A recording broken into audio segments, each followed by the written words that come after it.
Halo sahabat semuanya, selamat datang kembali di channel YouTube Sakaba News. Pada video kali ini, saya akan membahas mengenai kisah salah satu sahabat Nabi SAW yang terjadi pada bulan Ramadan, yaitu Abu Talhah Al-Ansari. Kisah Abu Talhah Al-Ansari adalah narasi tentang kedermawanan yang tak bertepi, keberanian yang menggetarkan medan laga, dan cinta yang tulus kepada Allah dan Rasul-Nya. Beliau bukan sekadar sahabat biasa, beliau adalah personifikasi dari ayat-ayat Al-Quran yang turun menyentuh hati manusia. Berikut ini adalah narasi lengkap mengenai kisah Abu Talhah Al-Ansari. Namun sebelum masuk ke narasi lengkapnya, alangkah baiknya untuk sahabat semuanya terlebih dulu mensubscribe channel ini, like, comment, dan bagikan video ini.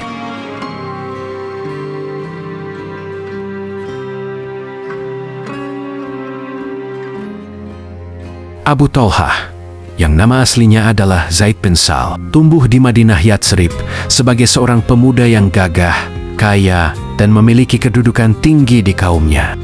Namun, titik balik hidupnya dimulai bukan dari pedang, melainkan dari sebuah lamaran pernikahan. Beliau jatuh cinta kepada Ummu Sulaim, seorang wanita cerdas dan teguh pendirian yang telah memeluk Islam lebih dulu. Abu Talhah mendatangi Ummu Sulaim dengan membawa harta yang melimpah sebagai mahar. Namun, jawaban Ummu Sulaim justru menggetarkan jiwanya. "Wahai Abu Talhah, orang sepertimu tidak pantas ditolak lamarannya. Namun, engkau adalah orang kafir, sedangkan aku seorang muslimah. Tidak halal bagiku menikah denganmu. Jika engkau masuk Islam, itulah maharku, dan aku tidak meminta selain itu." Tantangan ini membuat Abu Talhah berpikir keras. Ia melihat kebenaran dalam keteguhan Ummu Sulaim. Tak lama kemudian, ia bersaksi di hadapan Rasulullah SAW. Maka, terciptalah pernikahan paling berkah dalam sejarah Islam, di mana maharnya bukanlah emas atau perak, melainkan hidayah Islam.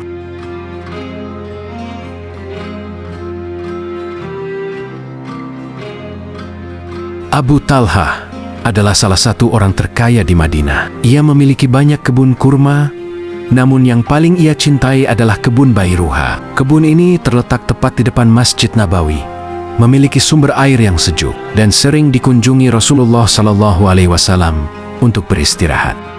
Ketika turun ayat Al-Quran, "Kamu sekali-kali tidak sampai kepada kebajikan yang sempurna sebelum kamu menafkahkan sebahagian harta yang kamu cintai." Quran Surat Ali Imran ayat 92.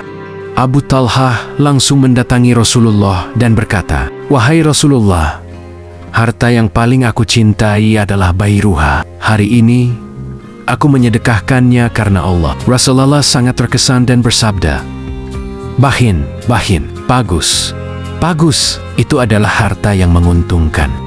Atas saran Rasulullah, Abu Talhah membagikan kebun itu kepada kerabat dekatnya, mengajarkan kita bahwa sedekah terbaik dimulai dari orang-orang terdekat.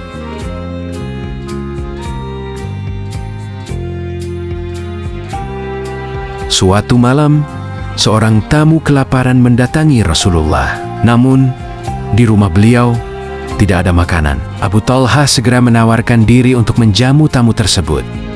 Sesampainya di rumah, Ummu Sulaim berbisik bahwa makanan yang ada hanya cukup untuk anak-anak mereka.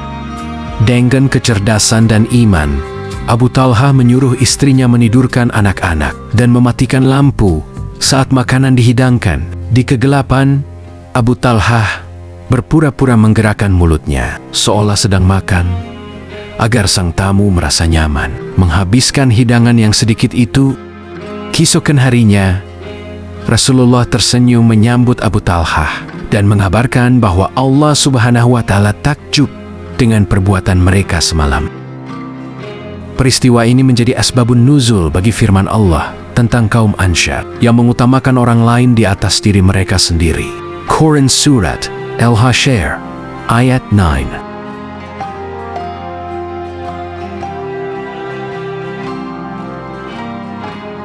Jika di rumah ia adalah sosok yang lembut, di medan perang Abu Talhah adalah singa. Pada perang Uhud, Saat barisan muslimin kocar-kacir, Abu Talhah berdiri tegak, menjadi tameng manusia bagi Rasulullah SAW. Beliau adalah seorang pemanah ulung. Setiap kali beliau melepaskan anak panah, ia selalu mengenai sasarannya. Ketika Rasulullah mencoba melongok ke arah musuh, Abu Talhah segera menghalangi dengan tubuhnya sambil berkata, "Demi ayah dan ibuku sebagai tebusanmu, wahai Rasulullah, janganlah engkau menengok, nanti terkena anak panah musuh. Biarlah dadaku yang menjadi perisai bagi dadamu." Dalam perang itu, Abu Talhah mematahkan 2 atau 3 busur karena saking kuat dan banyaknya anak panah yang ia lepaskan untuk melindungi sang Nabi.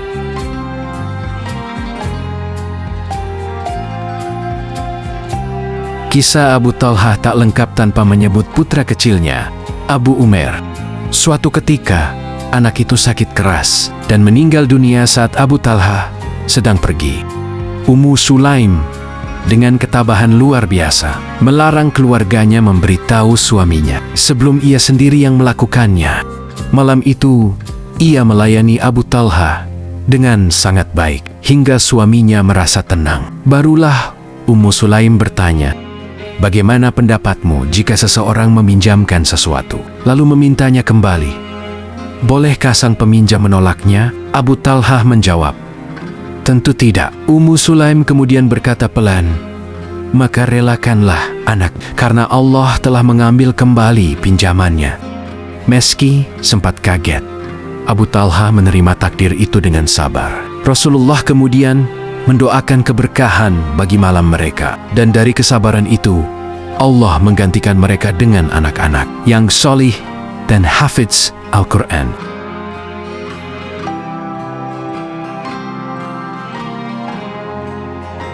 Si manggut jihad Abu Talhah tidak pernah luntur meski usia telah senja. Di masa pemerintahan Khalifah Utsman bin Affan, umat Islam melakukan ekspedisi laut. Meskipun orang-orang menyuruhnya beristirahat karena sudah tua, Abu Talhah bersikeras ikut serta. Beliau pun wafat di atas kapal di tengah lautan. Karena sedang berada di tengah laut, jenazahnya tidak bisa langsung dikuburkan. Ajaibnya, selama 7 hari, jenazahnya berada di atas kapal hingga mencapai daratan pulau. Tubuhnya sama sekali tidak berubah atau berbau, seolah-olah ia hanya sedang tidur lelap. Beliau dimakamkan di sebuah pulau terpencil, jauh dari Madinah, namun dekat di hati sejarah Islam.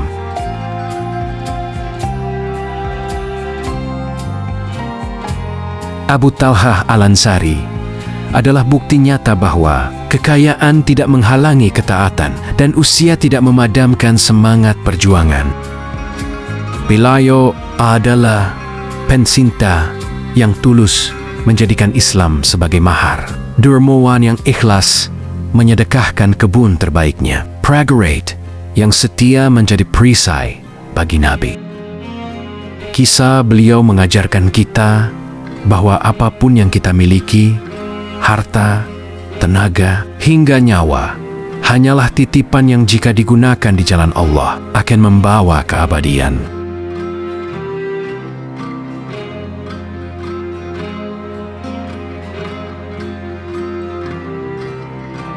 Kisah luar biasa Abu Talhah Al-Ansari ini tidak berasal dari satu buku saja, melainkan tersebar dalam kitab-kitab induk sejarah dan hadis yang diakui keotentikannya oleh para ulama. Berikut adalah sumber-sumber utama yang mendasari narasi tersebut. Pertama, kitab hadis Syahih Al-Kutub Al-Sitah. Sebagian besar detail spesifik dalam kisah beliau dicatat oleh Imam Bukhari dan Imam Muslim. Kisah kebun Bairuha terdapat dalam Syahih Bukhari, Kitab Al-Zakat, dan Syahih Muslim. Hadis ini menceritakan detail saat beliau mendatangi Rasulullah SAW setelah turunnya ayat tentang kebajikan yang sempurna. Kisah menjamu tamu dalam gelap.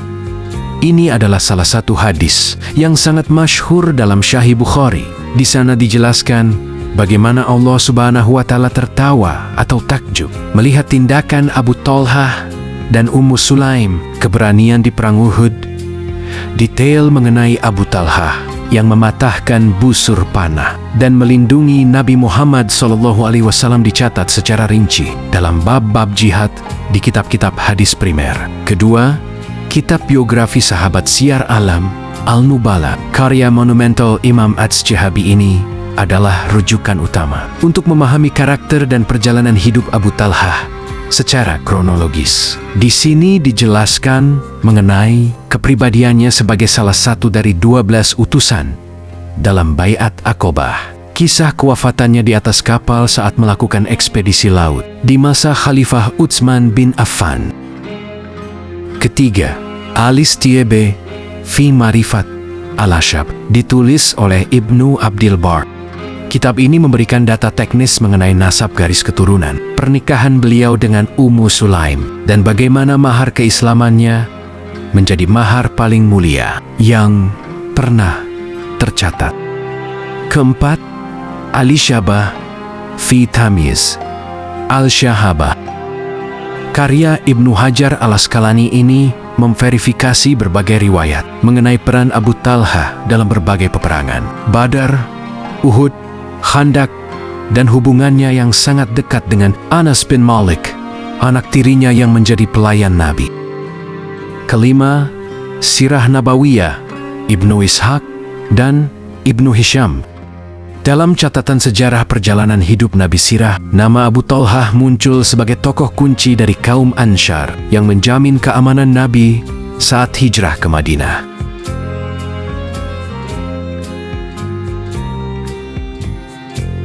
Tahukah Anda bahwa hampir semua hadis yang menceritakan detail keseharian rumah tangga Abu Talhah diriwayatkan oleh Anas bin Malik? Hal ini karena Anas adalah anak kandung Ummu Sulaim yang tinggal serumah dengan Abu Talhah, sehingga ia menjadi saksi mata langsung atas kedermawanan dan ibadah ayah tirinya tersebut. Itulah kisah mengenai Abu Talhah Al-Ansari yang terjadi pada bulan yang penuh berkah ini. Semoga kita dapat mengambil inti kebaikan dari kisah Abu Talhah Al-Ansari ini. Terima kasih untuk sahabat semuanya sudah menonton video ini. Jangan lupa untuk di-subscribe channel Sakaba News, like, comment, dan bagikan video ini kepada kerabat sahabat semuanya. Sampai bertemu di video selanjutnya.